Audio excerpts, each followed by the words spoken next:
My ASL timeline covers many of the important milestones that happened throughout ASL history. This goes all the way back to when ASL was first founded in the 1800s to current day, where ASL is now widely known and recognized as its own unique language. In the early 1800s, ASL was heavily influenced by the French Sign Language and by Native American signs. This began when Gallaudet traveled to Europe and met Alice Coxwell. She was a young deaf girl who was playing alone because she had a hard time communicating with other kids her age. This inspired Gallaudet to go abroad and study different methods to teach deaf children. This brought him to France, where he met Laurent Clerc, who was also deaf, and together they agreed to pursue the teaching of the deaf together. Throughout the 1600s to the 1900s, another thing that heavily influenced the use of sign language was Martha's Vineyard. Martha's Vineyard was a tiny island in Massachusetts and played a huge role in developing ASL to what we know today. At first, a lot of the people there didn't know sign language. At first, a lot of the people there were not deaf, but over time, deaf people decided to go there, which resulted in almost 1 in 25 people eventually being born there were deaf. Joan Poole Nash was hearing, but she was a big part of this vineyard. She studied ASL for her grandmother and studied sign language for her academic career. This was the first and earliest form of research of ASL, other than Thomas Gallaudet and Laurent Clerc. She learned that her grandmother, who taught her sign, was heavily influenced by the native nations, another reason proving how far ASL goes back. Overall, Martha's Vineyard heavily influenced the early research of sign language. In 1817, the American School for the Deaf was established. The American School for the Deaf, or the ASD, was established by Laurent Clerc and Thomas Gallaudet in Hartford, Connecticut. At this time, Clerc was teaching Gallaudet sign, while Gallaudet was teaching Clerc English. The ASD is known as the Mother School and provided excellent educational programs for teacher training and student learning for deaf students and deaf teachers. It was the first school for the deaf and standardized ASL learning.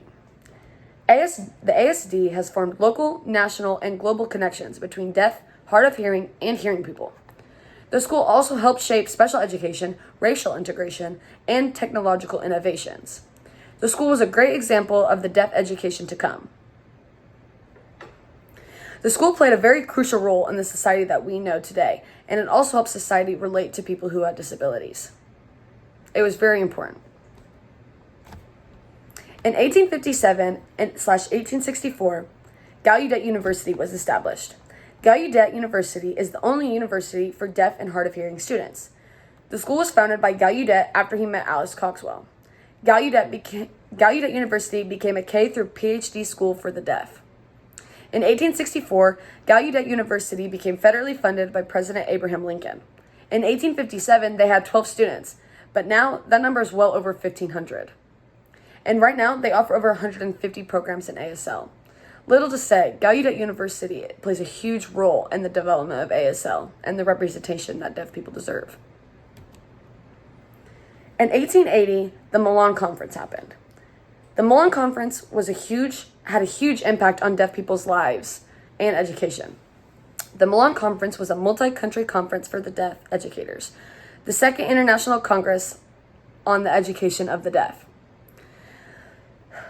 The conference, unfortunately, mainly consisted of oralists rather than deaf and sign language advocates. This resulted that they decided that oralist and oralism education was better than manual sign education. Sign language was then banned in all schools for the deaf. As a result, many deaf teachers lost their jobs and deaf professionals declined, such as teachers and writers and authors. The quality of life for deaf educators and students was horribly impacted by this. However, sign language is no longer considered negative in schools and is now widely practiced. The Milan Conference brought about the National Association for the Deaf in the 1880s, or the NAD. After the Milan Conference, organizations like the NAD stepped up to defend the results of the conference. They held the first national conference of deaf mutes in Cincinnati, Ohio in the 1880s. They fought for deaf schools to not use discriminatory language like asylums. They started a revolution opposing pure oralism. They fought against Alexander Graham Bell's eugenics theory, and he believed that deaf people shouldn't be allowed to procreate, which makes absolutely no sense.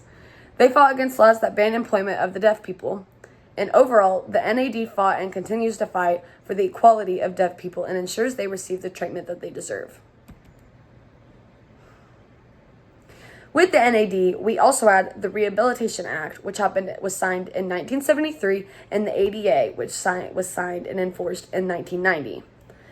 This law approves grants to states for vocational rehabilitation services, and it supported employment, independent living, and assistance to clients. They advocate for rules focusing on rights and protections for people with disabilities. It helps to get the Rehabilitation Act and the ADA helps to ensure employment and accessible telecommunication. The ADA and Rehabilitation Act support those with disabilities and are closely related to the NAD. Another important movement that I will say is one of my favorite movements that I researched was the Deaf President Now movement. I learned about this in my past ASL classes, and researching it is always very interesting. The Deaf President Now movement was important for deaf people, but it also helps hearing people finally understand how capable the deaf community is. After Gallaudet elected a hearing and non-signing president for their school, people rallied together to argue how inappropriate that decision was. This lasted from March 6th to March 13th. The chair of elections had 25 people. Only 5 were deaf, which doesn't make sense at a deaf school. 90% of the campus came together for a strike against the school. And not only were there people from the school, but it also brought communities from all over. They all came to Gallaudet to protest the hearing president. After the protest, there were no repercussions to the students. And on March 13th, a deaf president was finally voted in. And this brings us to today. ASL is now widely known and recognized as a language. Over the years, the deaf community has fought for equality in every aspect. Now ASL is recognized as a language and taught in many classrooms, including elementaries, middle school, high school, and even college-level courses. People are proud to use sign language, and people are proud to be a part of the deaf community, as they should be. ASL history goes very far back and is something that we should be proud of and appreciate.